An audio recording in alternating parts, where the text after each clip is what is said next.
തവണ കോടതികൾ, സബ് കോടതി എറണാകുളത്തെ, പിന്നീട് ബഹുമാനപ്പെട്ട കേരള ഹൈക്കോടതി വളരെ കൃത്യമായി അസന്നിഗ്ധമായി വഖഫ് ഭൂമി എന്ന് എല്ലാ മൂല്യ പരിശോധനകൾക്ക് ശേഷവും സാക്ഷ്യപ്പെടുത്തിയ ഒരു ഭൂമിയെ സംബന്ധിച്ച് എങ്ങനെയാണ് അത് ഗിഫ്റ്റാണ്, സമ്മാനമാണ് എന്ന് പറയിക്കുക എന്ന പ്രസക്തമായ ഒരു ചോദ്യമാണ് ആദരണീയനായ AK മുന്നോട്ട് വെച്ചിരിക്കുന്നത്.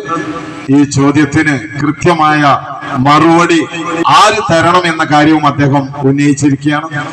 തീർച്ചയായും ബഹുമാന്യനായ പ്രൊഫസർ AK അബ്ദുൽ ഹമീദ് സാഹിബിന്റെ ചോദ്യം കേരളീയ പൊതുസമൂഹത്തിന്റെ മനസ്സിൽ ഉണ്ടാകുമെന്ന് ഓർമ്മിപ്പിച്ചുകൊണ്ട് അടുത്തതായി നമ്മളോട് സംസാരിക്കുന്നത് ബഹുമാനപ്പെട്ട മുള്ളൂർക്കര സഖാഫിയ അവർകളാണ്.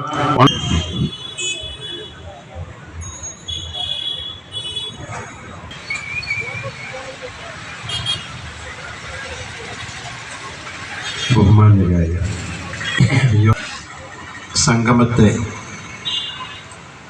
അഭിസംബോധനം ചെയ്ത പ്രിയങ്കരനായ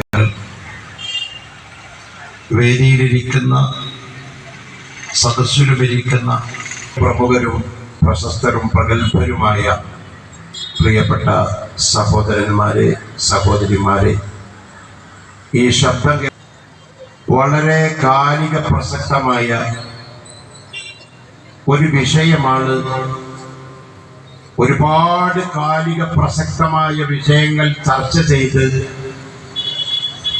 കേരളത്തിലും ഇന്ത്യയിലും വിപ്ലവം രചിച്ച ഒരു മൈതാനത്ത് തന്നെയാണ് നാഷണൽ ലീഗ് ഈ വഖഫ് സമ്മിറ്റ് എന്ന് പറയുന്ന പരിപാടി നടത്താൻ തെരഞ്ഞെടുത്തത്. പ്രസിഡന്റ് അദ്ദേഹം എന്നെ വിളിച്ചിട്ട് പറഞ്ഞു, തൃശ്ശൂർ കോർപ്പറേഷൻ ഓഫീസിന്റെ മുന്നിൽ ഒരു ധർണയുണ്ട്, അതില് ഒട്ടുമിക്ക ആളുകളും പങ്കെടുക്കുന്നു, നിങ്ങളും ഒന്ന് പങ്കെടുക്കണം. ആ വലിയ ക്ഷണം സ്വീകരിച്ചുകൊണ്ട് ഞാൻ അന്ന് അവിടെ പങ്കെടുത്തു. അന്ന് അവിടെ ബഹുമാന്യനായ അബ്ദുൽ ഹമീദ് സാഹിബ്